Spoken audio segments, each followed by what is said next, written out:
jueves 13 de diciembre del 2018. Es un enorme placer estar, como siempre, con ustedes. Y vamos a comenzar esta mañana, obviamente, dándole los buenos días a usted que nos premia con su sintonía y nos permite entrar a la intimidad de sus hogares mientras se preparan a las diferentes actividades. Hoy comenzamos, por supuesto, con el acompañamiento del grupo Alba Visión, de su presidente, don Ángel Remigio González, de todo su equipo de trabajo, de su esposa, sus más cercanos colaboradores.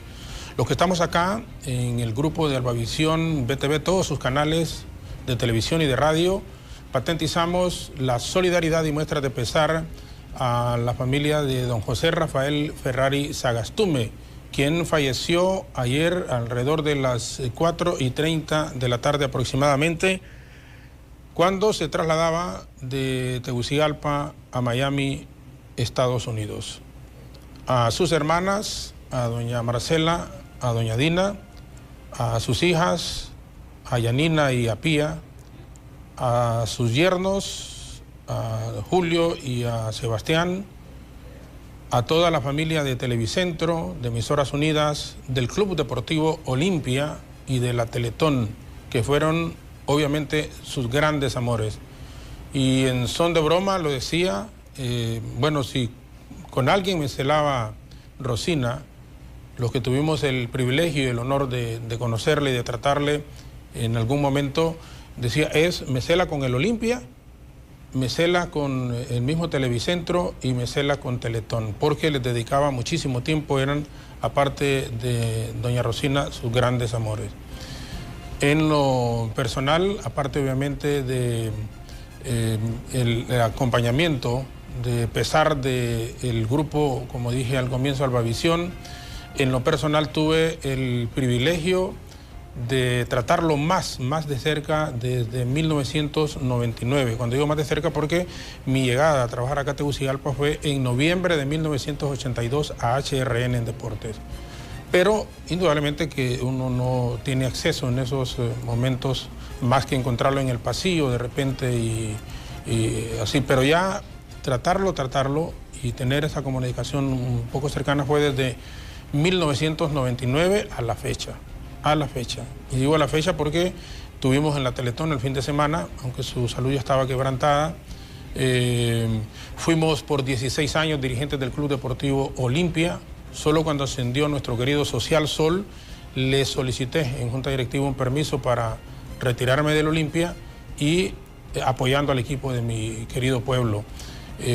Estuvimos sobre 15 años al frente del primer noticiero matutino de la Corporación Televicentro, junto a Claudia Hernández, que comenzamos en ese momento, y a partir de ese entonces, cuando don José Manuel Villeda Toledo me llevó a la oficina y me dijo, mira Jorge, hasta aquí estás en HRN, ahora vas a estar trabajando con mi cuñado. Hay un proyecto que te lo voy a comentar, y el proyecto era abrir noticiero en horas de la mañana.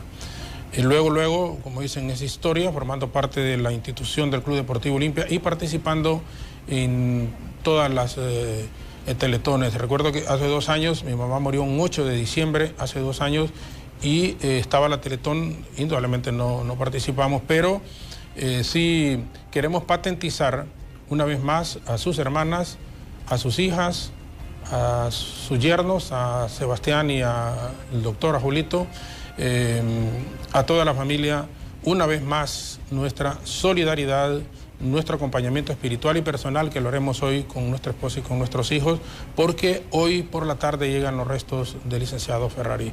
Falleció en el vuelo de Miami hacia Estados Unidos, fue desviado por supuesto el vuelo y cayó en México, en Cancún, México. Así que comenzamos con esta infausta y triste noticia, pero es un camino que tarde o temprano todos vamos a recorrer. Pero sí se siente indudablemente muchísimo su ausencia, por su calidad humana, por su don de gente, por su labor altruista y por lo que representó en el país. Descanse en paz, don José Rafael Ferrari. Comenzamos, damos la bienvenida Jenny Ochoa y Alejandra Rivera, que por supuesto es un enorme placer compartir con ellas todas las mañanas. Buenos días.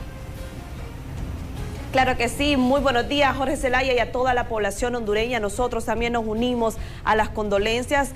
Cuando escuchábamos las noticias, muchos nos sorprendimos, pero siempre nosotros tenemos que estar preparados porque en cualquier momento nos puede llegar a nosotros. ¿Cómo estás, Alejandra Rivera? Muy buenos días. Muy buenos días, Jenny. Muy buenos días, Jorge Zelaya. Y muy buenos días a todo el pueblo hondureño que a esta hora de la mañana se levanta con nosotros a informarse de todo lo que ha acontecido a nivel nacional e internacional. Y nos unimos a estas condolencias realmente por la familia de José Rafael Ferrari. Lamentamos el deceso de esta persona que ya se ha sentido, por supuesto, en nuestro país. De esta manera iniciamos esta jornada informativa, invitándole a usted que nos puede seguir a través de la frecuencia de radio 92.5 FM aquí en la zona centro y 95.7 en la zona norte del país, como también a través de nuestra página en Facebook Live. Síganos como BTV Somos Todos Honduras. Quiero aprovechar este espacio para felicitar a mi sobrina Amaris Nicole Zelaya Ochoa, que está cumpliendo años en esta mañana. Le mando un fuerte abrazo hasta los Estados Unidos, que la esté pasando bien con toda su familia y quiero decirle que la amo mucho. Así que muchas felicidades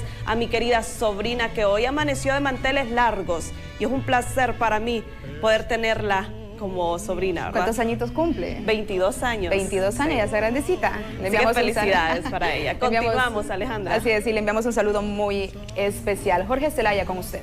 Bien, gracias Jenny, gracias Marcela. Vamos a comenzar antes de presentarles lo que ha ocurrido en las últimas horas de Tegucigalpa y San Pedro Sula con el resumen nocturno. ¿Hay o no clases en la universidad? Marcela Herrera en este momento. Adelante, buenos días.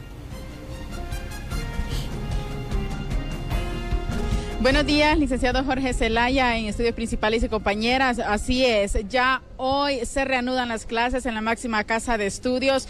Observan ustedes, pues ya los estudiantes están ingresando a este centro universitario acá en Tegucigalpa, luego que a los 3 jóvenes que habían sido detenidos, pues les dieron libertad ayer miércoles. Así que ya hoy afortunadamente las clases se han reanudado aquí en el centro universitario de Tegucigalpa.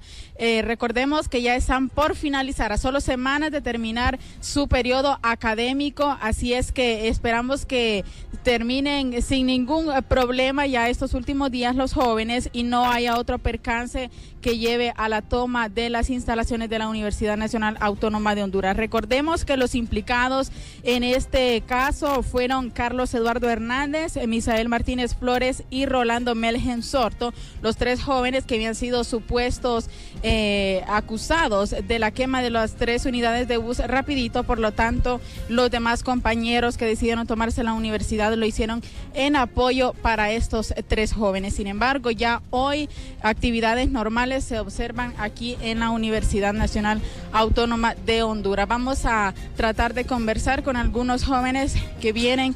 Bueno, ya van ingresando los jóvenes a sus respectivas clases, así que nosotros les llevamos esta información que ya hay clases, así que siempre estén pendientes a través de nuestros noticieros para brindarles mayores detalles en horas de la tarde. Con esto retornamos hasta estudios principales. Muy buenos días. Buenos días, gracias Marcela. Ya está normalizada por lo menos por hoy la actividad en la Universidad Nacional Autónoma de Honduras. Vamos. 7 de la mañana con 14 minutos. Ahora les presentamos el resumen policial nocturno desde San Pedro Sula. Buenos días. Iniciamos nuestro resumen nocturno de la zona norte. En el Boulevard del Este, a la altura del desvío al Polvorín en San Pedro Sula, se registró un accidente vial entre un vehículo tipo turismo y una bicitroco, el cual dejó varios daños materiales y una persona lesionada, la cual fue trasladada de emergencia a un centro asistencial por el personal de rescate de las ambulancias del sistema 911. Los elementos de la Policía Nacional Preventiva llegaron al lugar para agilizar el tráfico vehicular, ya que en la zona estaba muy congestionada debido al incidente. Los uniformados esperaron la llegada de los encargados del Departamento de Tránsito para realizar el respectivo levantamiento del parte.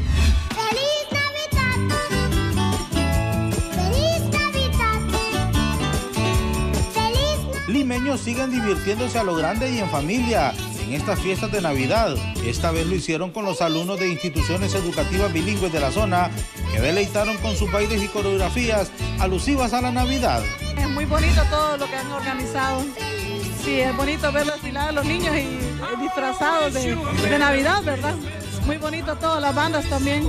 La Navidad es para eso, para pasarla en familia, para dar amor. Diciembre es un mes de familia, un mes de paz, un mes de dar, así como Dios dio a su único hijo para nosotros.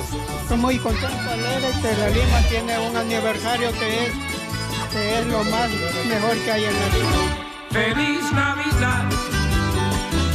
¡Feliz Navidad! Luego nos trasladamos hasta el Parque Central de San Pedro Sula. Ahí son varias las personas que llegan a observar el mega nacimiento, elaborada frente a la comuna sanpedrana, así como la decoración con miles de luces navideñas. Todo esto con la debida seguridad que prestan los agentes de la policía municipal. Estos llegan de distintos municipios aledaños a la gran ciudad para tomarse fotos en familia. Venimos a ver muy bonito acá, a divertirnos y entretenernos un ratito acá. No, muy bonito, bien cuidado del parque y todo bien nítido. Paseando, aquí divirtiéndonos un rato. Disfrutemos en familia, que aprendamos a hacer de Honduras un país armonioso, más que todo a entregarnos a Dios, que es el que nos guía. Y cuando tenemos pues a Dios, pues sentimos más seguridad. Pues que se den la oportunidad de salir y disfrutar de lo que tenemos acá en nuestro país. Tal vez muchas personas piensan que es peligroso y todo eso. Pues solo estando en el lugar podemos identificar si es o no es lo que dice la gente. Pero no, todos sanos, hay bastante seguridad. Pues mira, bien bonito, la verdad. A pesar de tantas cosas, verdad, que suceden, pero la paz reina en este lugar. Y es Dios pues quien gobierna en medio de tanta maldad. Con las imágenes y edición de Alexander Pineda Paz, para BTV Noticias les informó Denis Mengíbar. 7 de la mañana con 17 minutos, así amanece Honduras, portada de los principales diarios. Jenny y Alejandra, de nuevo, buenos días.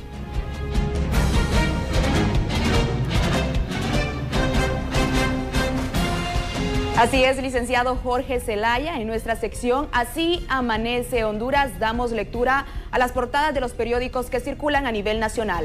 Claro que sí, Alejandra. Iniciamos con el primer diario que nos está diciendo El Heraldo. Migración. Estados Unidos agradece a México por contener caravana. Luto. Fallece el columnista Gaspar Vallecillo.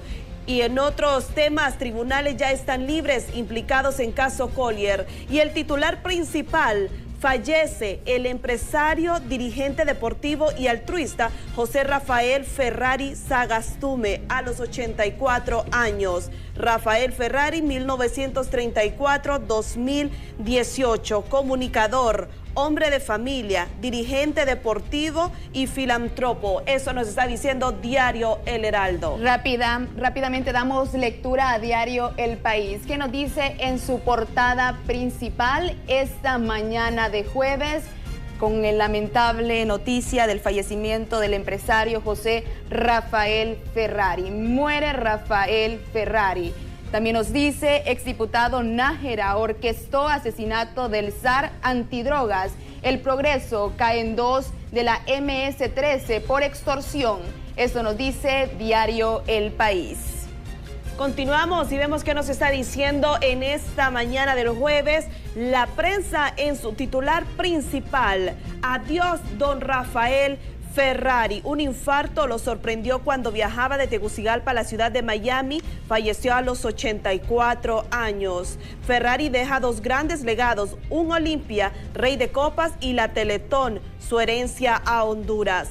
A 20 años condenan a cabecilla de la MS. En Empresa Energía Honduras debe devolver 117 millones de lempiras a 63.921 abonados. Gobierno de México agilizará deportaciones de migrantes. Eso nos está diciendo los diferentes diarios que circulan en Honduras. En nuestra sección Así amanece Honduras. Todas estas informaciones con el licenciado Jorge Zelaya.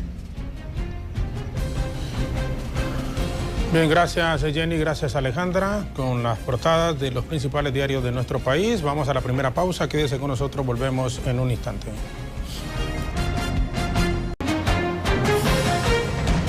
Está con nosotros el licenciado Efraín Díaz Arribiaga, exdiputado del Parlamento Centroamericano del Congreso Nacional de la República, en su momento también candidato presidencial de la Democracia Cristiana, con quien vamos a conversar sobre la realidad nacional que estamos viviendo en este momento. Vamos al Aeropuerto Internacional de Toncontín. Merari Borja, Luis Cárcamo, en este instante están con el doctor Augusto Aguilar, expresidente del Tribunal Nacional de Elecciones, en aquel momento lo que se conoce ahora como Tribunal Supremo Electoral. Merari Borjas, muy buenos días con usted, adelante.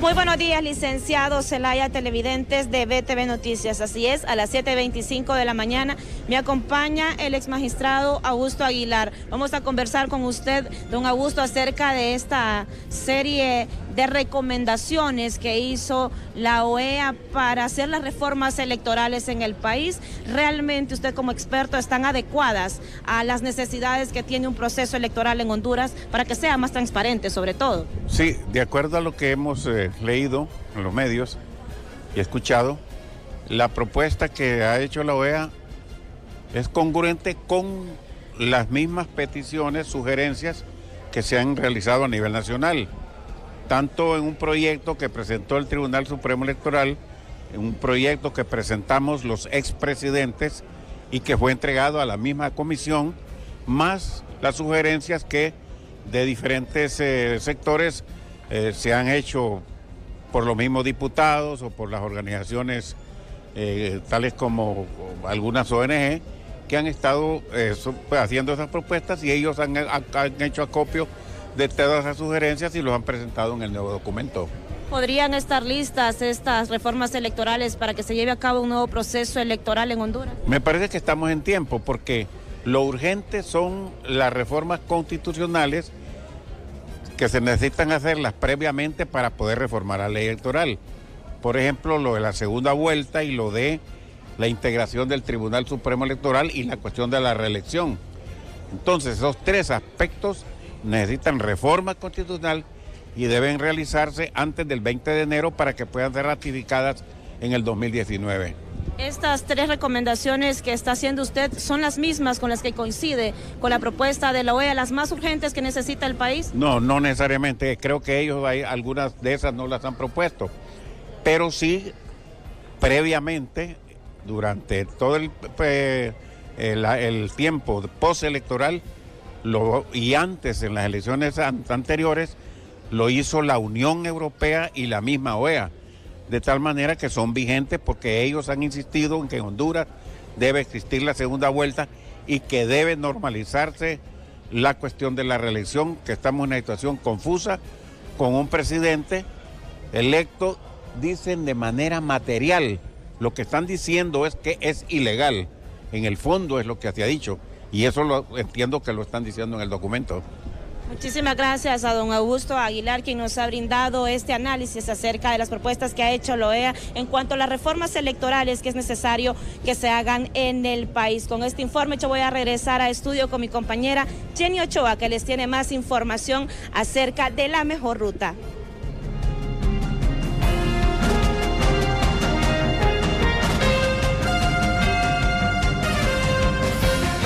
Gracias a nuestra compañera Merari Borjas. Claro que sí, estamos listos para darles en este momento la mejor ruta. Si usted está saliendo de sus hogares, déjenme comentarles que si se va a dirigir en esta mañana por el Boulevard Fuerzas Armadas, se encontrará congestionamiento de vehículos de los 51 kilómetros por hora, pero eso significa que está avanzando bastante. No encontrarán, pero más adelante sí verá que hay tráfico vial. Enfrente del Country Club encontrará congestionamiento de los 14 kilómetros por hora. Así está el Boulevard Fuerzas Armadas en esta mañana. Mire, tenga mucho cuidado usted al momento de conducir para que pueda evitar cualquier accidente que se pueda dar, porque ya van a ver más adelante por donde hay un accidente en esta mañana por el anillo periférico. Pero mire, vea bien usted cómo está en esta mañana el Aeropuerto Internacional Toncontín, como usted lo puede observar en estos momentos. Por el Boulevard Comunidad Económica Europea encontrará tráfico vial. También la calle Los Alcaldes,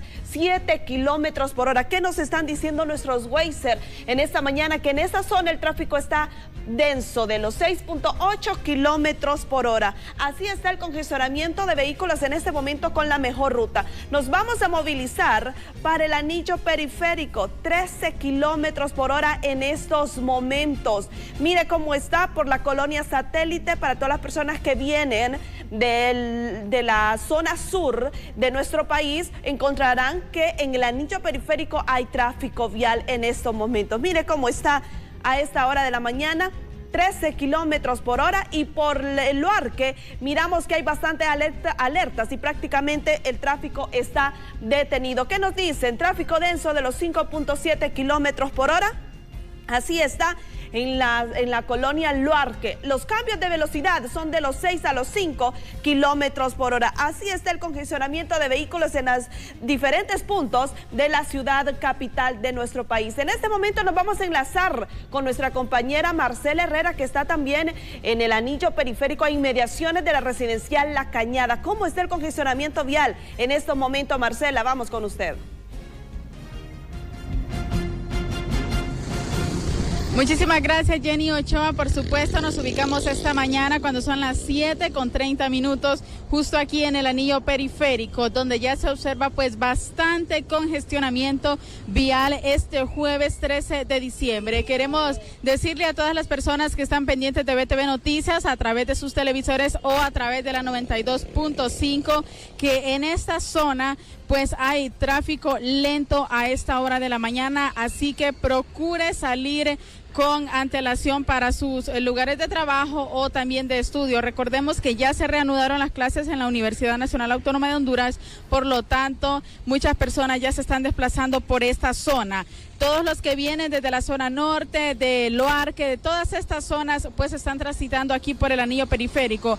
Por este lugar, pues toman vías alternas hacia muchas opciones en la capital, la Kennedy, la carretera Adalí, el Boulevard Fuerzas Armadas, también la reconocida ciudad, la Residencial Honduras, la Víctor F. Ardón, Vías del Sol y muchas rutas que las personas pueden tomar por esta vía del anillo periférico, pero así les llevamos las imágenes que hay bastante congestionamiento vial. A eso sumémosle que solamente en la capital pues circulan al menos unos 600,000 automotores y son 100,000 vehículos que ingresan al día en la ciudad, así que tenemos que tener muchísima paciencia, salir con muchísima antelación para evitar pues estresarse en el tráfico como observamos en estos momentos, para evitar llegar tarde a sus lugares de trabajo, a sus lugares de estudios y ahorrarse pues también ese estrés diario por las zonas colapsadas que pueden paralizar las zonas de circulación acá en la capital del país. Así que estas son las imágenes que nosotros le llevamos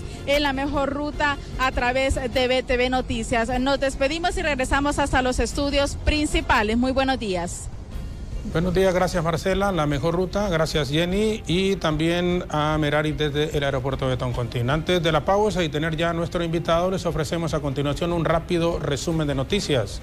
Rafael Sierra, embajador de Honduras en Taiwán, anunció que la empresa número 1 en el mundo en fabricación de jeans está interesada en invertir en el país. Precisamente esta semana llegan a San Pedro Sula representantes de esa firma. Vamos a demostrarles a los ejecutivos de una de las empresas más grandes del mundo que en la confección de jeans Honduras cuenta con la logística necesaria para montar una fábrica de ese tamaño, aseguró el diplomático. Nosotros tenemos el respaldo tanto de la Secretaría de Finanzas como del Tribunal Superior de Cuentas, que el único proyecto que hice con Planeta Verde está liquidado. Así reaccionó el ex vicepresidente del Congreso Nacional, Edwin Pavón, uno de los 21 señalados por el caso Planeta Verde, denunciado por la Unidad Fiscal Especial contra la Impunidad y Corrupción ante la Corte Suprema de Justicia. En ese sentido, el ex diputado sostuvo que era un proyecto ejecutado en el 2015 con un valor de 800,000 lempiras. Tenemos una nota de Finanzas y del Tribunal Superior de Cuentas en el sentido de que el proyecto está liquidado con nombre y apellido. El Tribunal Superior de Cuentas comparte la posición de la Misión de Apoyo contra la Corrupción y la Impunidad en Honduras de la necesidad de efectuar reformas tendentes a fortalecer el sistema de control en la administración pública. La MASIX informó que en el caso denominado Arca Abierta se expone en un apartado que se está evidenciando que los mecanismos de rendición de cuentas respecto al gasto de los fondos públicos son ineficientes. A ello se suma que el Tribunal Superior de Cuentas, en el informe ejecutivo de rendición de cuentas del sector público 2017 del 31 de julio del 18, halló debilidad y poca confiabilidad en las unidades de auditoría interna del sector público. El secretario ejecutivo del Comité Central del Partido Nacional, Luis Colindres, expresó que esa institución política continuará impulsando los consensos logrados en el diálogo nacional, a pesar de que ya no van a continuar las mesas impulsadas por las Naciones Unidas. El proceso de diálogo político no llegó a más, pero como partido nos comprometemos ante nuestros militantes a impulsar diferentes acuerdos porque consideramos que son para fortalecer la democracia, señaló Colindres. Los torrefactores garantizan que pese a los cortos inventarios y el retraso en la cosecha, habrá abastecimiento de café para el consumo interno. Señor Andrés Cafati rechazó de esa manera que solo tengan inventario para abastecer el mercado interno en este mes de diciembre. Entonces es el inicio de una nueva cosecha y nosotros como torrefactores nos suplimos de la materia prima que presentan los exportadores de café. Entendemos que la autoridad y la industria del café es una cadena y los productores intermediarios, esos son nosotros solo exportadores. Los torrefactores no hacemos esa labor, explicó. Considera que es bueno tener en cuenta que se debe de dar prioridad al consumo interno y durante muchos años siempre lo hemos logrado debido a la nueva relación existente con los exportadores. Una breve pausa, quédese con nosotros. Regresamos con el licenciado Efraín Díaz Arribillaga, que está aquí ya en nuestros estudios. Muchas gracias por acompañarnos en nuestra señal de satélite a través de nuestra cuenta oficial de Facebook en Honduras y en el mundo, por la frecuencia de radio 92.5 en la zona central y 95.7 en el sector norte del país. Pausa breve y volvemos con nuestro invitado la mañana de hoy. Alejandra, gracias Jenny. Estamos aquí con nuestro invitado, el licenciado Efraín Díaz Arribillaga, diputado del 82 al 86, luego que regresamos al orden democrático después de la constituyente del 80, elecciones del 81, ahí participó la democracia cristiana y el licenciado Díaz Arribillaga fue diputado al Congreso Nacional, periodo 82-86. Luego se religió 86-90, sí. Fue candidato presidencial 93, cuando 89. Ganó 89 al 90 cuando ganó es que en aquel momento el que iba de candidato presidencial podía ir también de diputado, que después cambió ese papel. Sí, digamos, en el caso mío, iba de candidato presidencial, a la vez estaba postulado para el Parlamento Centroamericano. Se podía en aquel momento. En aquel momento habían cambiado muchas cosas, fue diputado del 91 al 96. Del 91 al 96. Al Parlamento Centroamericano. Bueno, primero darle la bienvenida, Lic. Gracias, un placer. Bueno, gracias por invitarme a su programa. Todo lo contrario. Bueno, gracias a usted por acompañarnos, siempre es muy fino, muy especial. Y nos agrada, sobre todo, el otro día que nos encontramos con su esposa y mi familia también, hablábamos de los momentos tan difíciles que les tocó vivir en aquel instante, el criticar, por ejemplo, la institución militar. Y cuando digo criticar, cuestionar algunas de sus acciones, no era común y se corrían riesgos enormes. Y hubo gente, en el caso suyo, don Alfredo Landaverde, un poco después, pero el doctor Ramón Custodio López, claro que eran momentos bastante complicados y muy complejos en el país. Una situación que estamos viviendo ahora, pero en la actividad política propiamente, pero sí es una situación muy difícil también que estamos enfrentando ahora, licenciado. Sí, indudablemente que hay aspectos de la década esa de los 80 que quizás muchas nuevas generaciones no la conocen a fondo, que fueron muy críticas también para Honduras, sobre todo porque se trataba del periodo de transición de gobiernos militares a la democracia. Sí. Y ese periodo fue caracterizado también por una conflictividad, sobre todo a nivel centroamericano, y en el cual Honduras estaba involucrado por la presencia militar norteamericana, la contra, violaciones a los derechos humanos, bueno, la presencia del el general Gustavo Álvarez Martínez como un hombre, digamos, fuerte, que tenía una influencia. Hay gente que decía que era el poder real en el país. Que era el poder real con este concepto de la teoría de la seguridad nacional, ¿verdad? Y el conflicto de baja intensidad se llamaba. Sí. Había también una lucha contra lo que se consideraban enemigos o opositores. Claro, era un otro contexto distinto en medio de la Guerra Fría en aquel momento, pero ahora, digamos, el país, por supuesto, sí. Igualmente, creo que a partir del 2009 como que se presenta otro punto de inflexión en la conflictividad de Honduras, ¿verdad? Con este tema del golpe de Estado, por un lado, después las elecciones también cuestionadas del 2013 y después ahora todavía mucho más con esto del 2017. Entonces asistimos, yo lo he señalado, a una crisis que no solamente es política, sino que también es institucional, Jorge, por la debilidad de todas las instituciones del Estado hondureño y el debilitamiento del Estado de Derecho, que son elementos que pesan no solamente sobre lo político, sino que también sobre lo económico. O sea, porque el mensaje muy claro de inseguridad jurídica en el país está muy claro, ¿no? Y tiene un efecto sobre las decisiones de inversión, tanto nacionales como internacionales. Entonces estamos, después del 2017, de las elecciones, había como dos elementos que he considerado que precipitaron y profundizaron la crisis. Una reelección considerada, digamos, ilegítima, sí. ¿Verdad?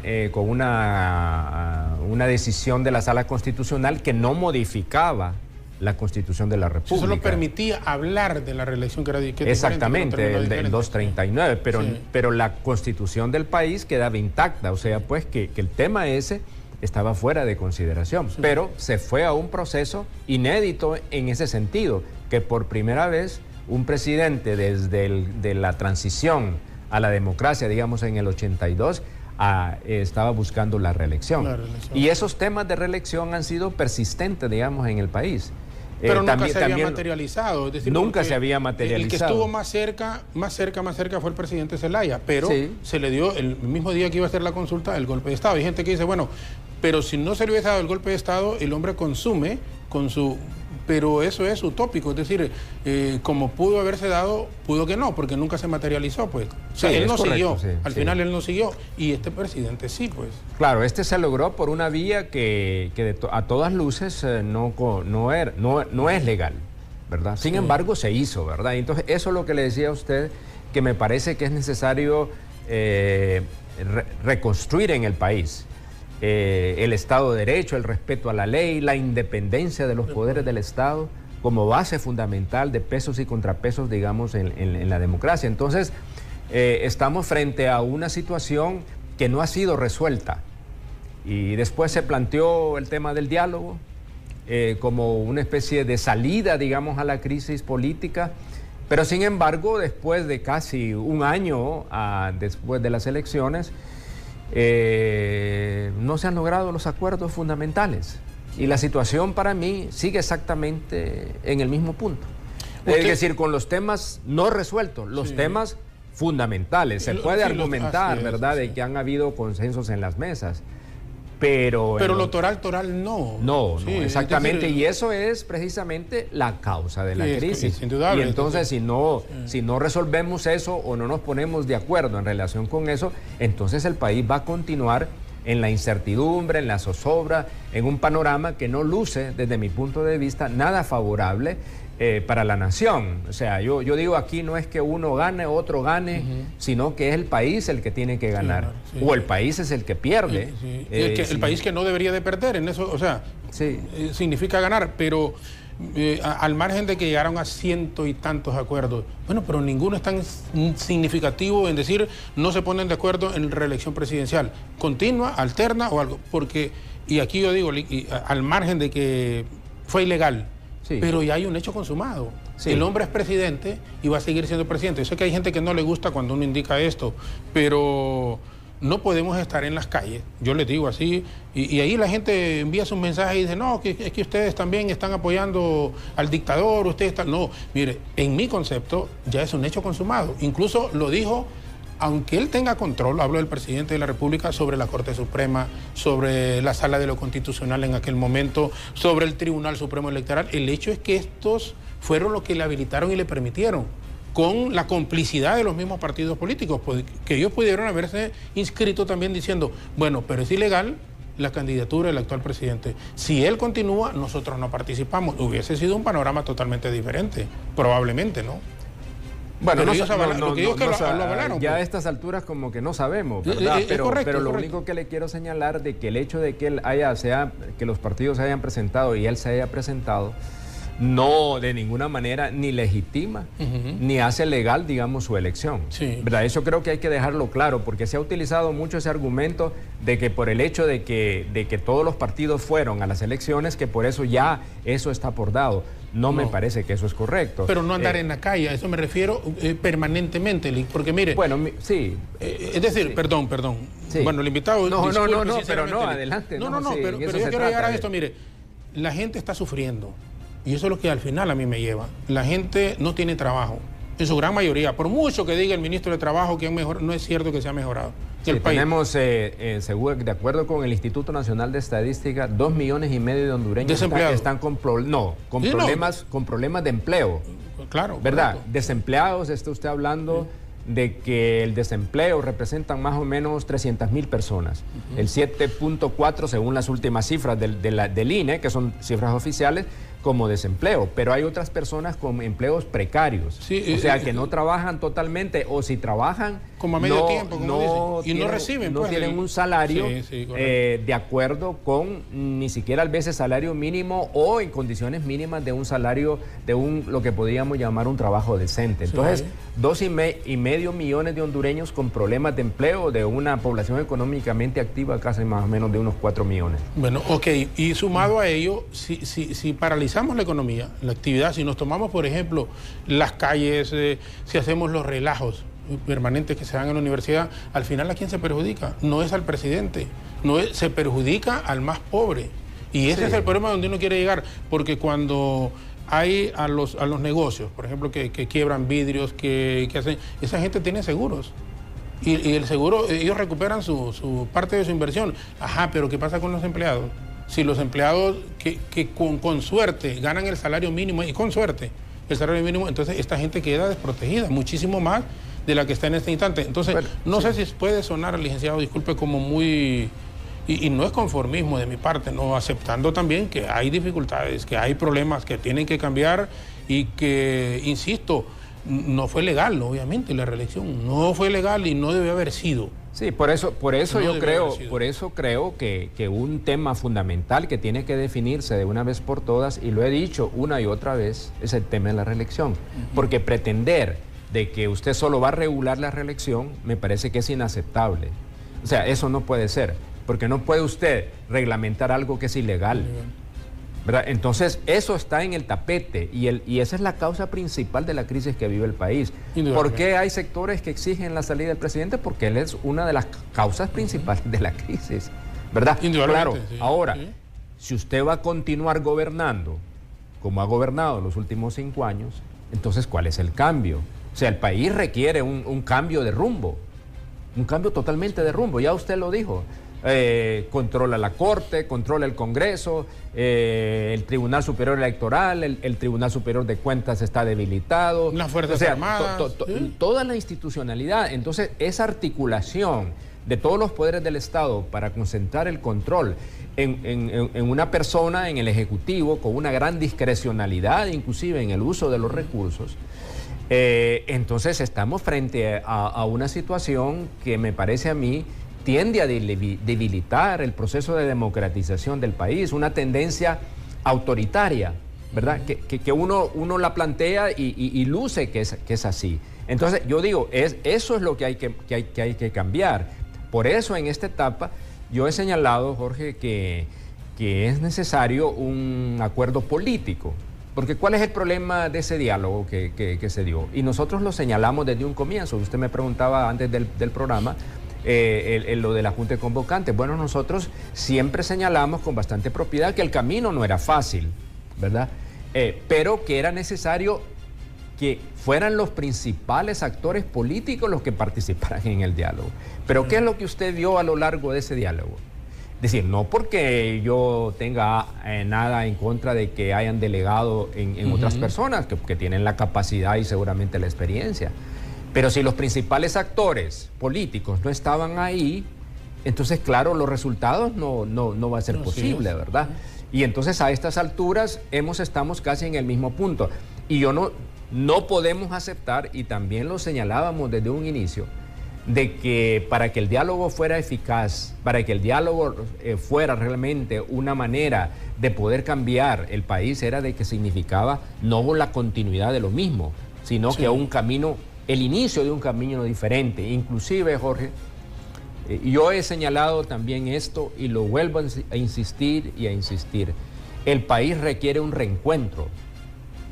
El país requiere una reconciliación, ¿verdad? ¿Por qué? Porque hay heridas y estamos demasiado divididos, demasiado enfrentados en lo que pasa el país, y ha llegado el momento de que prevalezca un poco la sensatez en el país. Entonces tenemos que buscar unas salidas que permitan resolver de una vez por todas la crisis política, porque como dice usted muy bien, tiene repercusiones en lo económico, claro que sí. Evidentemente, y eso se une a otros factores de nuestra economía, como es la baja de los precios de los principales productos de exportación, café, palma africana especialmente.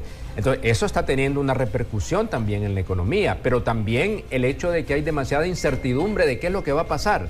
Nadie sabe de lo que va a pasar. Si usted me dice qué es lo que puede suceder, le digo, bueno, no puedo decir qué es lo que puede pasar, porque es bien difícil. Porque cada día hay nuevos acontecimientos que se van sucediendo y sucediendo. Sobre todo, digamos, esos señalamientos de corrupción y de búsqueda de impunidad que me parece que la MASI, la UFESIC y el Ministerio Público han empezado a sacar. Y entonces eso nos trae entonces que salpica a la clase política hondureña, a los partidos políticos y en especial al partido de gobierno. Es decir, eso, claro, pone en tela de juicio la credibilidad y la confianza de la población en la clase política del país. O sea, eso usted no le quepa la menor duda. Entonces, ¿qué pasa? Frente a eso, frente a una crisis de confianza, porque ese es el otro tema, hay en el país una crisis de confianza muy grande.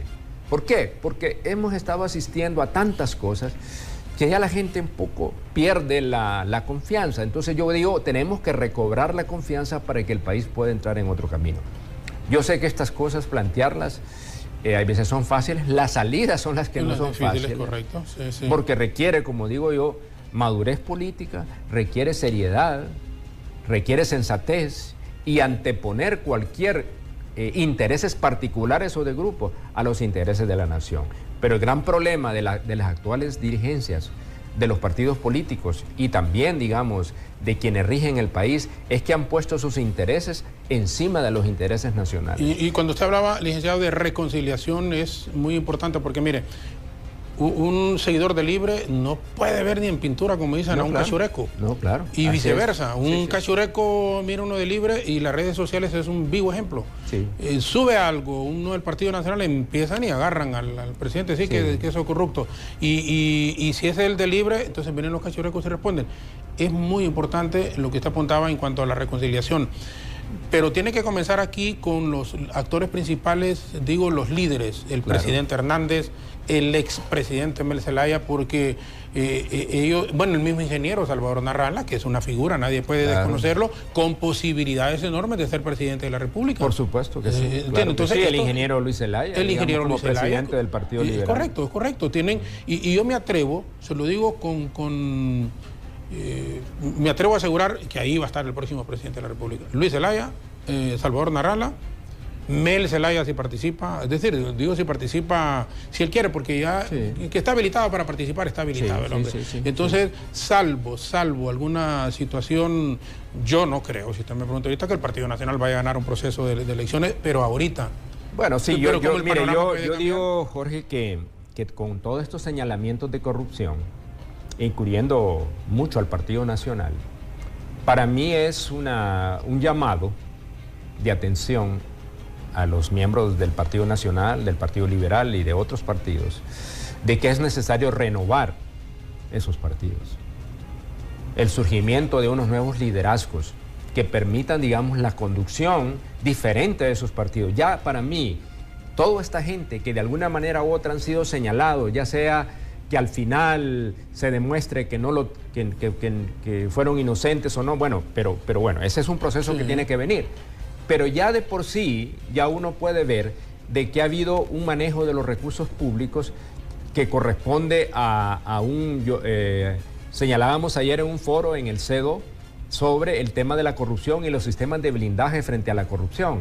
Y ahí señalaba en el documento, y yo lo reafirmé eso, el Estado patrimonialista. Eso quiere decir que la conducción de la política de manera tradicional es convertir los bienes públicos en apropiación privada para su abuso y su uso. Y eso es lo que hemos estado viendo en lo que ha pasado. Y los señalamientos que ha hecho la MAS y la UFECIP, pues me parece que nos han planteado y han desnudado el sistema ya de corrupción que existe en el país y donde están involucrados partidos políticos, sobre todo y especialmente, aunque también hay señalamientos de algunos del sector privado, que tal vez no están ahí, pero bueno, hay problemas de otra naturaleza hasta ahí. Entonces, eso es parte de lo que está planteado acá y que requiere, por supuesto, esa salida. Usted señalaba con preocupación lo de las movilizaciones. Yo digo que la gente tiene el derecho de poder movilizarse. Y yo lo que puedo anotar, y coincido con usted, de que tiene que ser movilizaciones pacíficas, ¿verdad? Es decir, porque, mire, hay mucha insatisfacción. Pero sin perjudicar a los demás. Sí, exactamente. Yo digo, hacerlo, bueno, esto sucedió, digamos, en Estados Unidos durante la lucha por los derechos civiles de la población de afrodescendiente de Estados Unidos con Martin Luther King. Había movilizaciones y manifestaciones pacíficas. O en Sudáfrica con Nelson Mandela, lo vimos también en la India. O sea, hay eso, claro, hay veces se desbordan estas cosas y viene la violencia, ¿verdad? Sí. Bueno, estamos viendo lo que está pasando en Francia en este momento, ¿verdad? Hay una insatisfacción con lo que está pasando ahí, entonces la gente se manifiesta sobre todo, digamos, la clase trabajadora, los jóvenes, que son muy afectados, por ejemplo, los jóvenes sobre todo. Entonces digo, es esta problemática, Jorge, y creo que los niveles de conflictividad no van a disminuir en el país si no encontramos una verdadera salida. Ya sea, cualquiera que sea, yo digo, tiene que ser una salida negociada. Con todos estos actores. Es decir, con todos estos actores. Si significa que un escenario puede ser la salida del presidente, bueno, puede ser. O sea, no digo que sea esa necesariamente, pero creo que hay que considerarla, porque también el problema es que esos señalamientos de corrupción han llegado casi hasta ahí. Cerca, sí que has llegado. Sí, el hermano, pues. Sí, exactamente. Entonces digo, en otro país hubiera habido una moción, digamos, de bueno, en el Congreso de falta de confianza y tener que renunciar. Por ejemplo, mire el caso de la primera ministra de Inglaterra con este tema de la Brexit. Ya ella anunció la posibilidad de su salida prematura, precisamente porque no ha logrado, digamos, el consenso, no solamente en su partido, sino que a nivel de Inglaterra respecto a la decisión de la salida de Inglaterra de la Unión Europea. Entonces, eso le da a usted la idea de lo que significa tener presente que el país es primero. Sí, que está muy por encima de un país. Y entonces ella está pensando seriamente que a lo mejor su salida facilita la búsqueda de las salidas. Entonces eso yo creo que no es que es ganar o perder, yo no lo veo así, sino que es, creo, la decisión que corresponde en un momento de crisis que el país tiene, y tenemos varios ejemplos en diferentes lados. Bueno, hasta el Papa Benedicto XVI, ¿verdad? Es decir, si vamos a tener algo, o sea, renuncia, ¿por qué? Porque ya su papado llegaba a un punto de crisis que sintió que era necesario su salida. Y nombran un papa de transición prácticamente. Un papa de transición, digamos, con una visión que le da otro giro a la iglesia, como fue con Juan XXIII. Sí, en su momento. Es decir, claro, el país requiere una renovación y eso es lo que yo he venido planteando, ¿verdad? Yo no tengo nada particular contra nadie, aunque aquí, como usted señalaba al principio, en Honduras, los adversarios o los que disentimos somos enemigos. Y no es así. Y no es así. Entonces, eso es lo que tenemos eso es lo que tenemos que ir realmente modificando. Lo que muchos han señalado, la falta de una cultura democrática, ¿verdad? Y la necesidad de una ciudadanía activa. Cuando decimos el tema de las movilizaciones de la población pacífica, es que los ciudadanos tienen que tomar un papel mucho más protagónico, sí. Y yo he señalado, Jorge, respecto al tema del diálogo, volviendo a eso, que hay temas sobre los que la gente se tiene que pronunciar. Yo digo, en la reelección, los políticos no se van a poner de acuerdo en eso. La segunda vuelta no se van a poner de acuerdo, porque el Partido Nacional... No le conviene ahorita. Sí, no le conviene ahorita, porque piensan de que la segunda vuelta puede significar de que ellos pierdan las elecciones. Claro. Pero ellos tienen que pensar de que el país evoluciona y la sociedad evoluciona y que nosotros no podemos continuar eligiendo gobiernos de minoría. ¿Y sabe cuál es el problema, Lick? Que, por ejemplo, ahorita el Partido Nacional siente que no les conviene. Pero si gana Libre o si gana el Partido Liberal después, van a sentir aquellos que no les conviene también. Entonces, aquí es donde solo piensan a cortísimo plazo y piensan en sus intereses, pero intereses como partido o como de un grupo cercano al líder del partido, porque ahorita también no es el Partido Nacional el que está gobernando, es una gente, el presidente con amigos, no la verdad, pero... sí, o sea que no, digamos, yo he insistido también que en el caso particular del Partido Nacional hay muchos nacionalistas que no están de acuerdo. Claro, que están redecidos. O sea, claro, lo que pasa es que dada que usted lo conoce muy bien, ¿verdad? Sí. El Partido Nacional tiene una estructura muy vertical, muy graníticamente. Ellos pueden hablar, pero en privado. En privado, ¿verdad? Pero ya, digamos, en público sigan la línea. Enfrentarlo. No es así. ¿Tienen temores? Tienen temores. Miedos. Y yo se lo digo, ¿verdad? Como dicen, con conocimiento de causa. Claro, entonces creo que ese... y no debe de ser así. Si uno lo ve que la evolución, digamos, de la sociedad y la política es esa. Sí. Y creo que si debemos gobernar con consensos, si usted toma la Constitución de la República, habla siempre de un gobierno de integración nacional y de unidad nacional, pero no tenemos gobiernos de unidad nacional ni de integración nacional. Muchísimo menos de integración. Sí, son gobiernos de partidos políticos. Usted escucha, digamos, a Ricardo Álvarez, solo para mencionar algo, cambios de gabinete, pero tienen que ser del Partido Nacional, no necesariamente tienen que ser así. Yo lo entiendo también, las líneas partidarias, pero la nación requiere ir más allá del tema de los partidos políticos. Pero dicen eso, Lick, solo cuando conviene. Como ya va a venir un proceso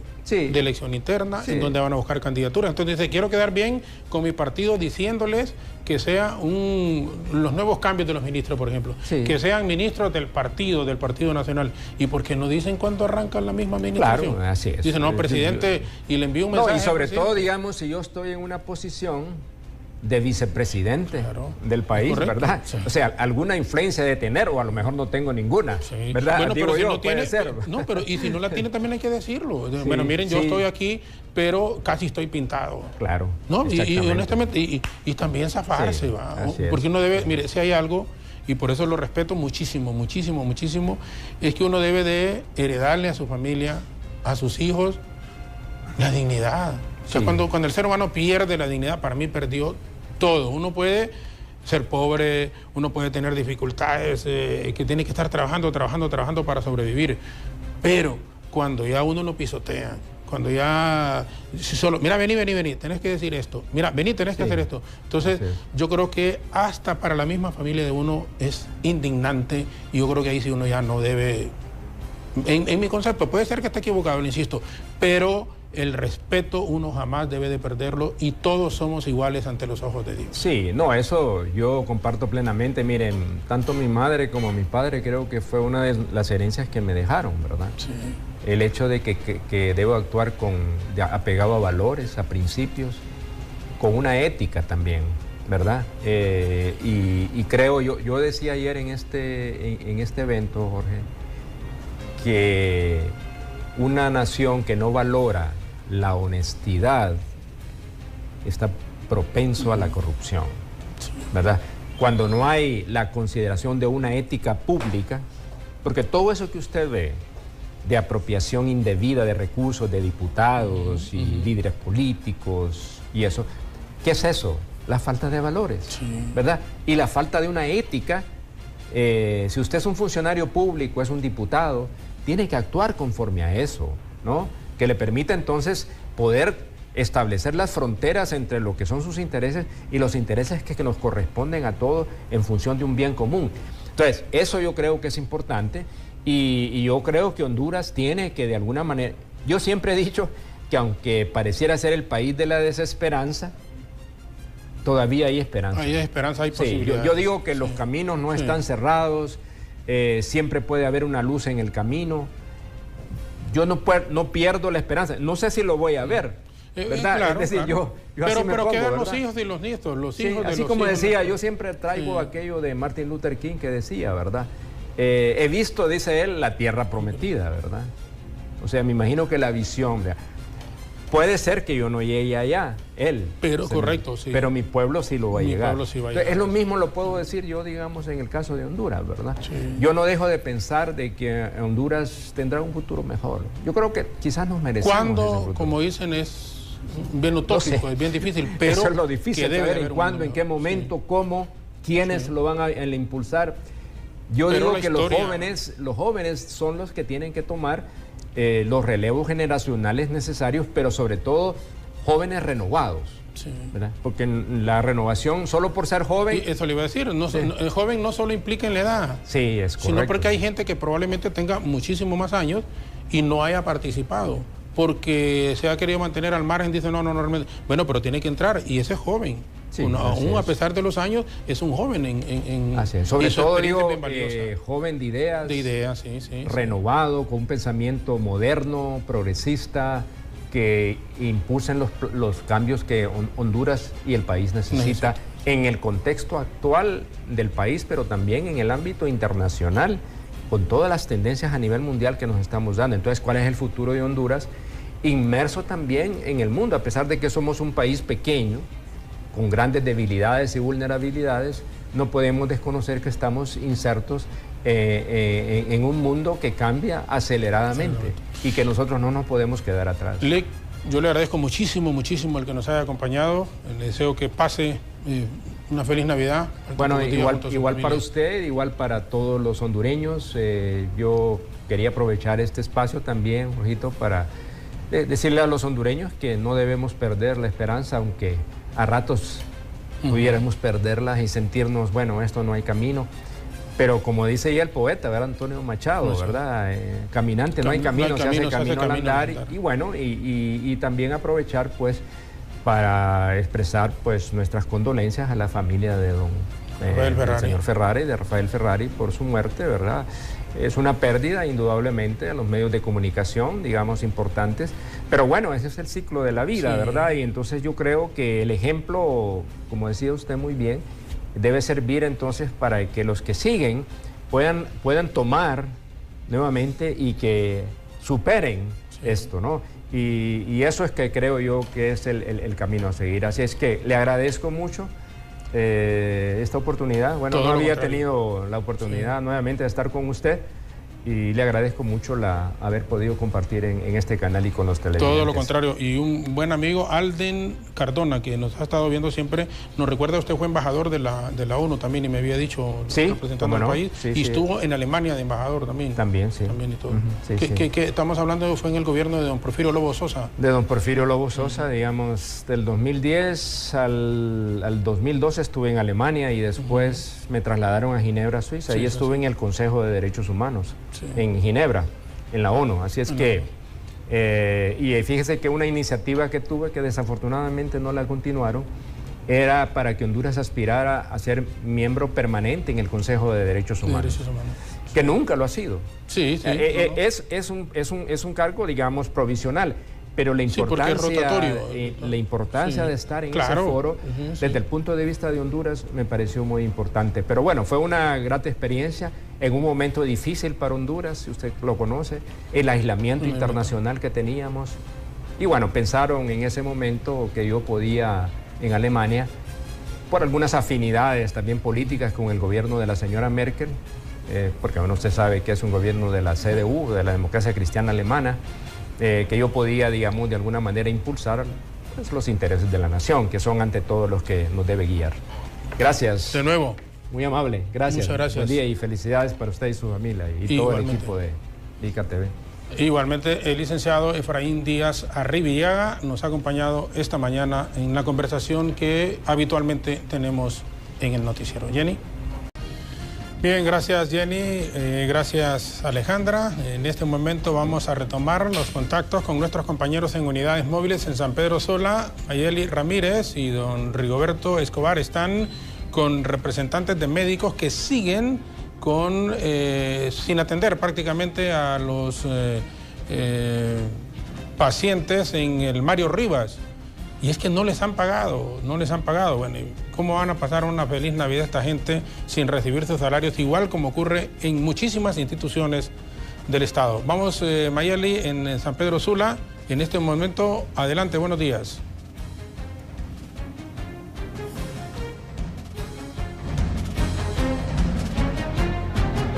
Gracias, licenciado Jorge Zelaya.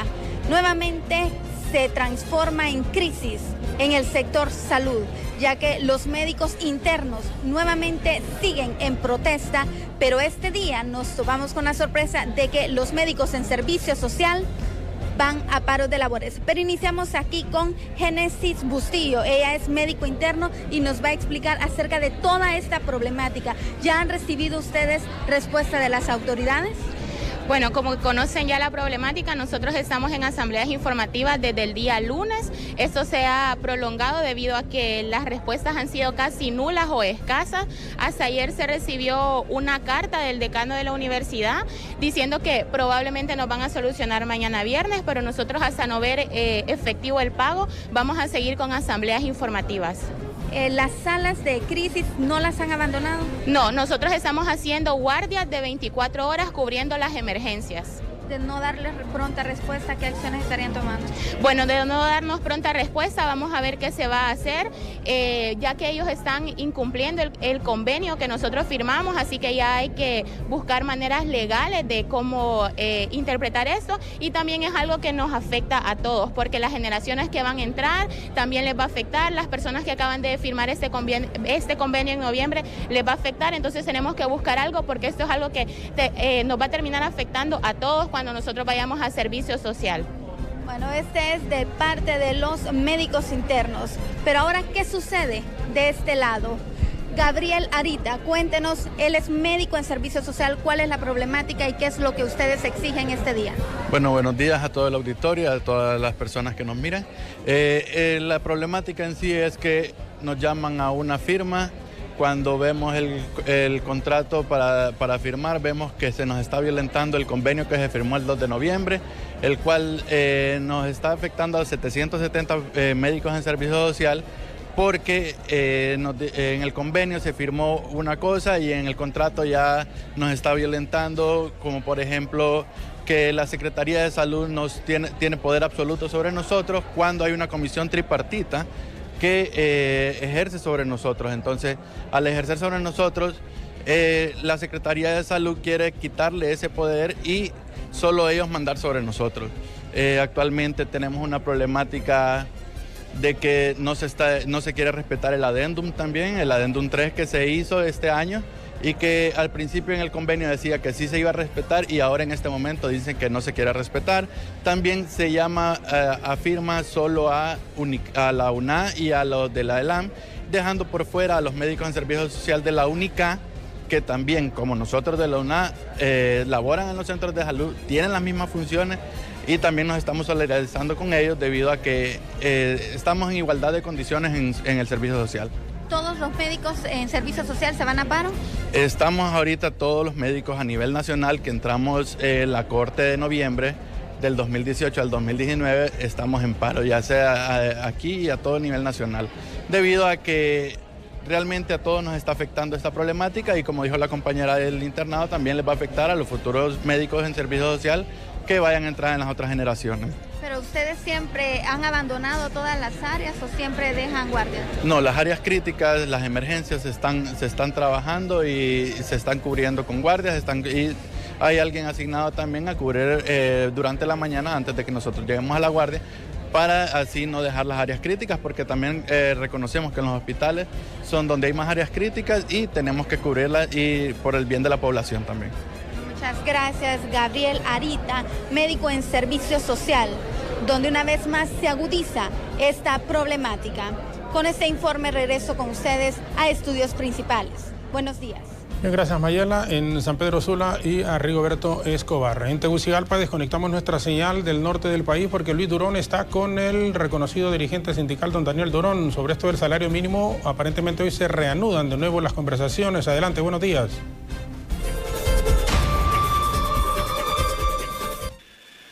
Así es, gracias, licenciado Jorge Zelaya. Me encuentro con Daniel Durón, secretario general de la Central General de Trabajadores. Daniel, bueno, ya han recibido ustedes las convocatorias para el salario mínimo, ¿están preparados realmente? Porque se hablaba que ustedes no iban a asistir por este problema que había con los demás dirigentes que estaban enfrentando un proceso judicial. ¿Cómo quedó al final esto? Bueno, gracias a Dios, no es que se dio una buena salida, sino que por lo menos se respetaron el debido proceso, y los compañeros tienen la posibilidad de defenderse y probar su inocencia, que estamos seguros que así es, en libertad. Hoy continúa la negociación del sector de la maquila, que es directamente entre sindicatos y empresarios. Ahí es sui generis en América Latina. Creo que es el único país que negocia ahora salarios mínimos sectorial, específicamente en este rubro tan importante como la maquila. Hay 28 sindicatos ahí. El 58% de los trabajadores de la maquila están organizados. Eso es muy bueno. El único país de Centroamérica que creció el movimiento sindical en casi un 1% por ese rubro es aquí. Eso normalmente no se dice.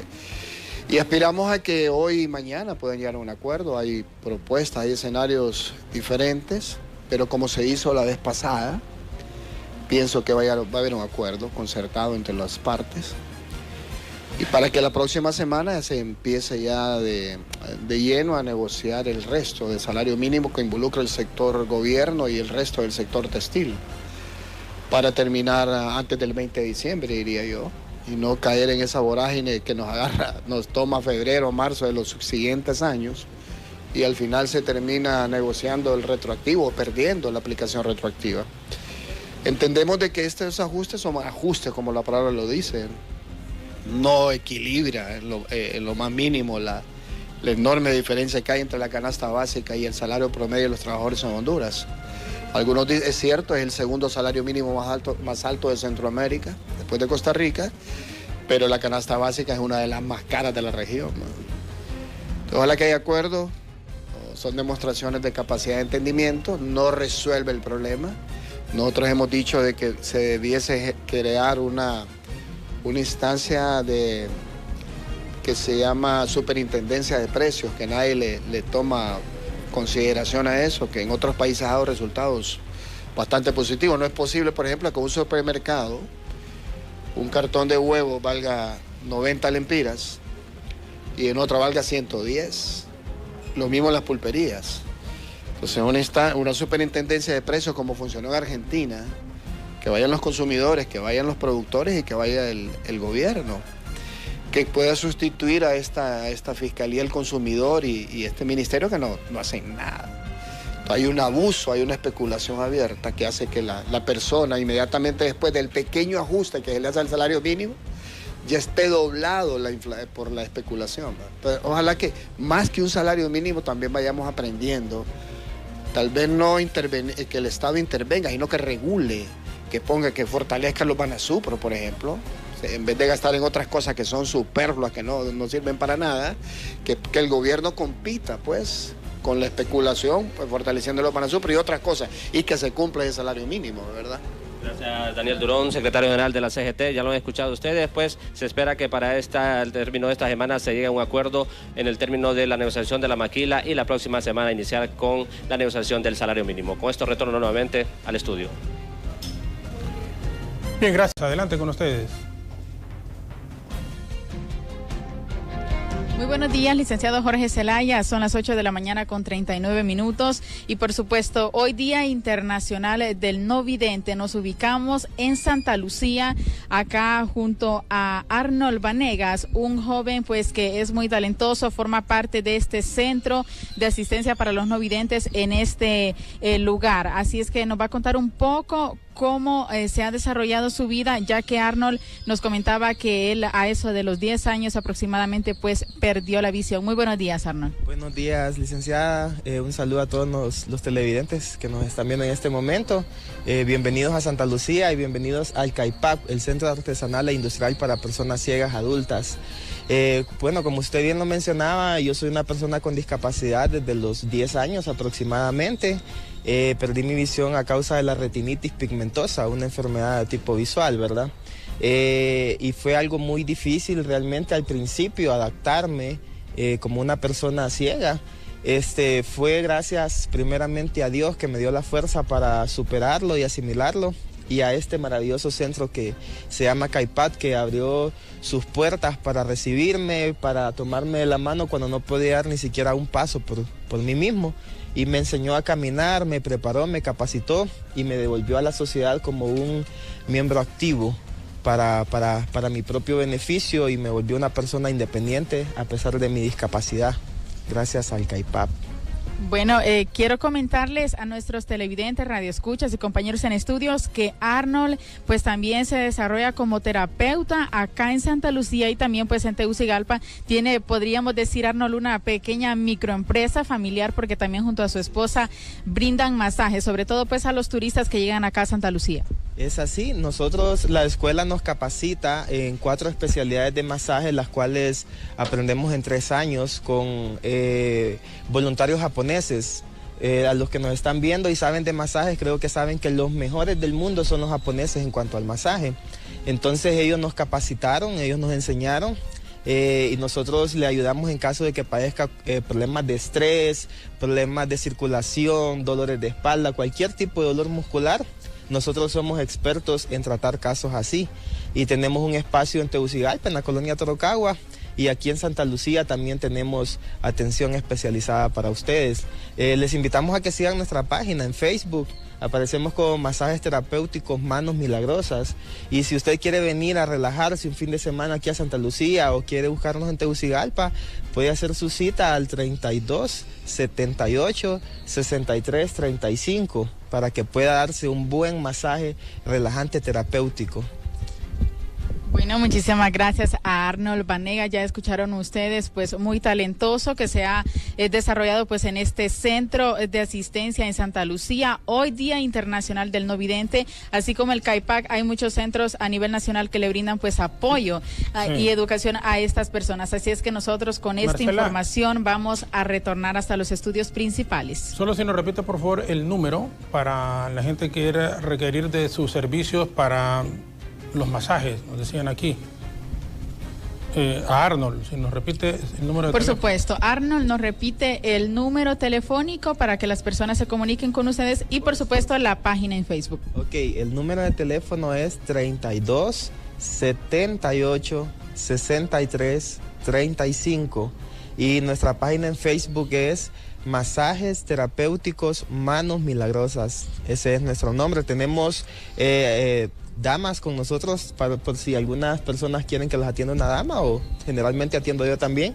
Está mi esposa y mi hermana que también tienen las mismas especialidades que yo, Y les repito una última vez el número 32786335. Puede hacer su cita. Lo que sí es que trabajamos a través de citas. Tiene que llamar un día antes o unas 5 horas antes de la hora en que desee ser atendido. Estamos para servirles. En estas vacaciones van a estar disponibles también para ofrecer esta... Disponible. Les cuento que en Santa Lucía tenemos un horario de 24/7, porque como aquí vivimos, aquí no se nos complica nada. Hay personas que vienen a las 8 de la noche a darse un masajito después de su largo día de trabajo.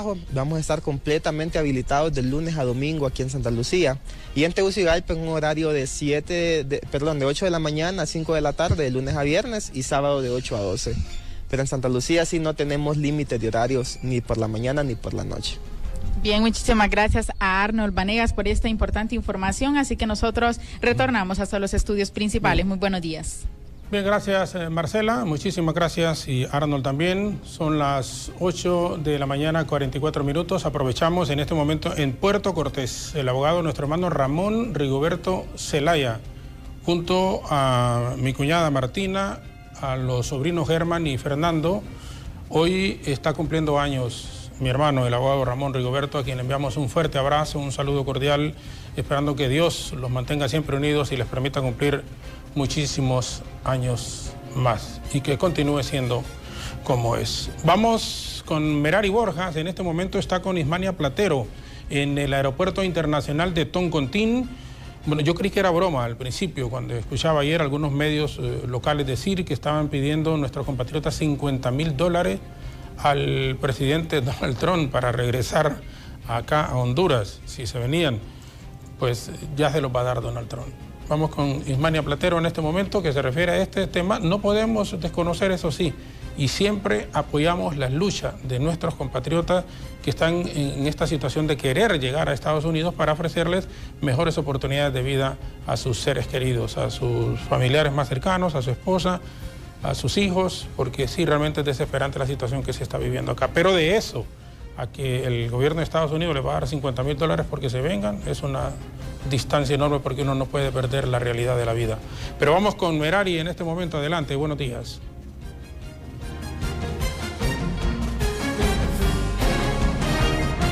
Nuevamente, buenos días, licenciado Zelaya, televidentes. Me acompaña Ismania Platero, defensora de derechos humanos. Vamos a conversar con ella acerca de esta situación, esta crisis migratoria en Tijuana.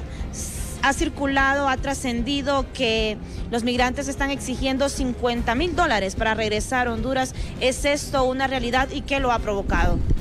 Bueno, la provocación ya sabemos lo que está pasando en los puntos fronterizos, y es la desigualdad y la falta de cumplimiento a las promesas que ha hecho el presidente aquí en Honduras.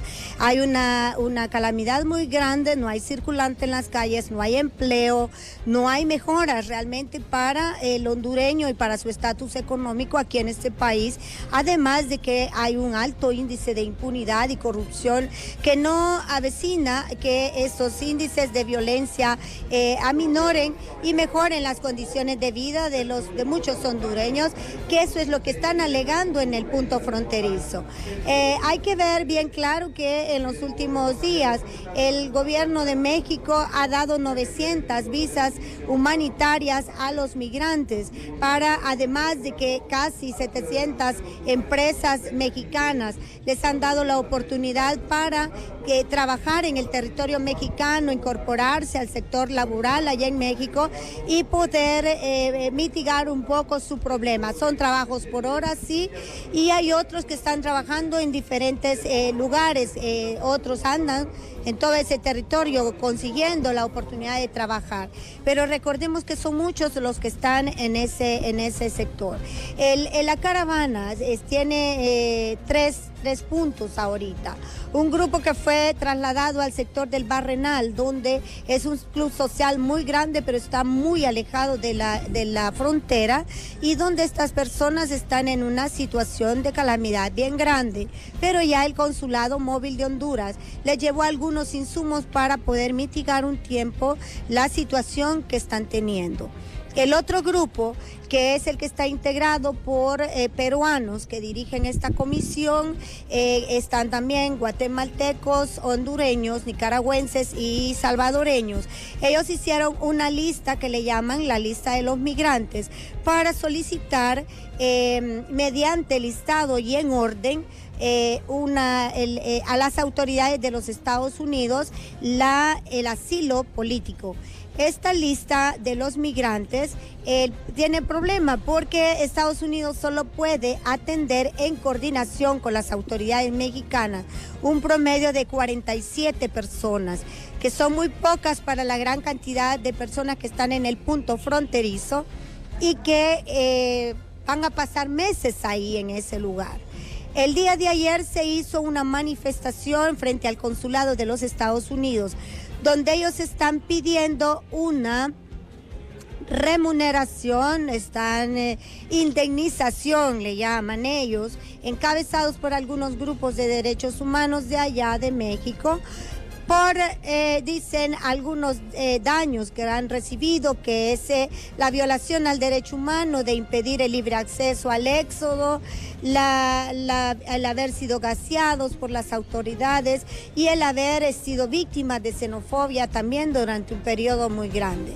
Y claro está que estas exigencias se están haciendo a las autoridades norteamericanas. Sin embargo, quien debe de responder por todas estas irregularidades es el Estado de Honduras. Muchas gracias a Ixvania Platero, defensora de derechos humanos, quien nos ha explicado cuál es la situación real que viven nuestros compañeros migrantes en estos momentos en esa frontera México-Estados Unidos. Con este informe yo regreso a estudios. 8:50 minutos, la última pausa del noticiero y regresamos en la parte final.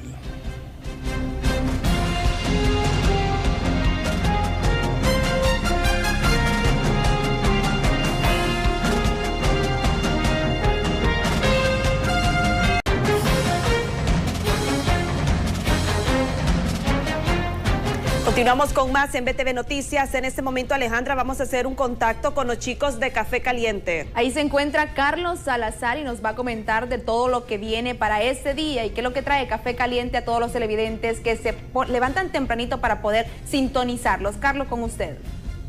Hola, muy buenos días Alejandra, muy buenos días Jenny y licenciado Jorge Zelaya y toda la producción de BTV Noticias, que en esta mañana pues ya estamos casi listos para comenzar el mejor café de Honduras, la mejor revista de toda la televisión nacional, Café Caliente. Y hoy pues con una programación increíble les traemos a todos los televidentes todos los segmentos importantes para llevarles el entretenimiento, la información, porque vamos a estar hablando de un tema importante, chicas. Vamos a hablar de acumuladores compulsivos, esas personas que se dedican solamente a ir guardando cosas innecesarias y que en la casa pues a veces a muchos les puede estorbar, pero para muchas personas que son acumuladoras les es muy útil e importante.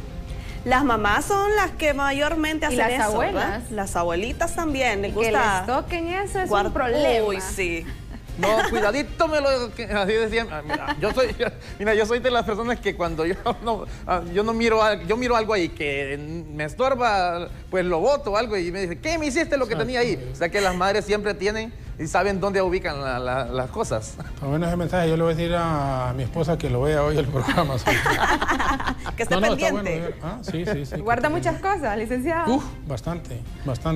Bueno, uno de los lugares, discúlpeme, licenciado, uno de los lugares que normalmente las mamás guardan las ollas, que es el horno donde nosotros tenemos que preparar esos pollos deliciosos, y para esta temporada todas las ollas las mamás las guardan en ese lugar. Incluso con mantequita ahí la guardan como para guardarla. Sí. Bueno, Carlos. De eso vamos a estar hablando hoy, chicas y licenciado, porque es importante saber a qué se debe de que las personas pues tienen ese problema de, no sé si llamarle problema o es algo que es normal en esas personas en acumular cosas y que no es desecharlo, no es para ellos algo importante. Bueno, gracias Carlito. Gracias Carlos, más adelante con ustedes. Así es, en punto de las 9 así que nos vemos en punto de las 9 aquí en Café Caliente. Ya estamos cerca de las 9, así que gracias Carlos, gracias Jenny y Alejandra, nuestros compañeros que están listos de Café Caliente en cuestión de 4 minutos prácticamente. Pero vamos a ir con Luis Durón nuevamente. Parece que se va a tener que importar arroz. Ha habido problemas, nos dice el presidente de los arroceros, don Freddy Torres. Adelante, Luis. Buenos días una vez más. Así es, licenciado Jorge Zelaya, me encuentro con don Freddy Torres, que es el presidente de los arroceros de Honduras, y aclarando que ayer pues el presidente de la Comisión de Agricultura del Congreso Nacional manifestó que eran más de 2.5 millones de quintales de arroz que se iban a producir este año, pero la verdad que las pérdidas han sido bastante grandes y es menor la cantidad de arroz que se va a tener para este año. Don Freddy, buenos días. En efecto, muy buenos días, pero antes permítanme, a nombre del sector arrocero hondureño, productores y agroindustriales, enviar nuestras condolencias a los familiares por la muerte del señor don José Rafael Ferrari, ¿verdad? Hemos hablado mucho tiempo con él nos ha estado apoyando y queremos recordarlo como un empresario exitoso, una persona de buen corazón, humanista y muy comprometido con el sector social hondureño. En relación a su inquietud, la verdad es que sí, solo aclaro nada más de que la producción nacional, hasta el día de ayer al cierre, habíamos comercializado 1.125.886 quintales y no es cierto que vamos a llegar a los 2,5 millones. Apenas faltan 13 días para hacer el cierre del periodo fiscal y creemos que quedan 24.000 quintales más por comercializar. Estaremos llegando a 1.150.000 quintales y con ello al 26% de la demanda interna. Con este cierre, a partir de la primera semana del mes de enero, estaremos entregando contingentes arancelarios ya negociados a través del Tratado de Libre Comercio, ya están fijos, son establecidos, y por el orden de 115.200 toneladas de arroz paddy, arroz granza como decimos comúnmente en Honduras, y 14.450 toneladas que son entregadas también a los agroindustriales en función del promedio de compra que ellos han realizado de la granza hondureña en el periodo 2018. Ahora, ¿cuánto se dejó de producir este año? Bueno, hemos venido bajando la producción a partir de enero del 2016, cuando se abrieron las puertas de la desgravación arancelaria, y en relación al año pasado, apenas estamos dejando de producir 200.000 quintales. Ahora, don Freddy, ¿pero se garantiza que no vas a incrementar el precio de este producto tan importante? No, hemos hecho uso de lo que la ley nos manda. Existe una ley para la aprobación de los contingentes de desabasto. Hemos aprobado recientemente 60.000 toneladas con ese fin, evitar un desabastecimiento en el mercado nacional y al mismo tiempo evitar un incremento al precio al consumidor. Gracias, don Freddy Torres, presidente de los arroceros de Honduras. Ya han escuchado ustedes, pues hay baja producción de arroz en este año, pero sin embargo se va a mantener el precio de este producto en el mercado nacional. Con esto retorno nuevamente al estudio. Bien, muchísimas gracias a Luis y también a don Freddy Torres, el presidente de los arroceros. Antes de marcharnos, una vez más presentamos a nombre del grupo BTV, el grupo Albavisión, con sus canales y sus estaciones de radio en el país y a nivel latinoamericano, nuestras muestras de solidaridad y pesar por la pérdida irreparable de don José Rafael Ferrari Sagastume, el presidente de la corporación acá, don Ángel Remigio González, de todo el personal, tanto en el plano internacional como en el nacional. Nos solidarizamos y desde luego estaremos acompañándoles. Sus restos serán trasladados hoy en horas de la tarde acá a Tegucigalpa, la capital de Honduras. Nos vamos, Jenny y Alejandra. Así es, Jorge Zelaya, nos despedimos de todos los televidentes que siempre están con nosotros. Mañana a partir de las 7 de la mañana. Fue un placer haber estado con ustedes. Se despide de usted, Alejandra Rivera. Gracias por permitirnos nuevamente entrar a la comodidad de su hogar. No queda tiempo para más. Se despide de ustedes, por supuesto, Alejandra Rivera, Jenny Ochoa. Es un placer poderles informar. Sigan con las frecuencias de los canales del Grupo Albavisión. Tenemos programación siempre diversa y nuestras estaciones de radio, invitándoles, como decía Jenny y Alejandra, a los noticieros en horas del mediodía a través del 12, Alejandra a las 12:50, Marcela y Carlos a las 6 de la tarde por el 12 Carlos y este servidor en el estelar a las 6:50 de la noche. Muchas gracias, muy buenos días, una brevísima pausa y listas y listos nuestros compañeros de Café Caliente. Buenos días y que Dios les bendiga.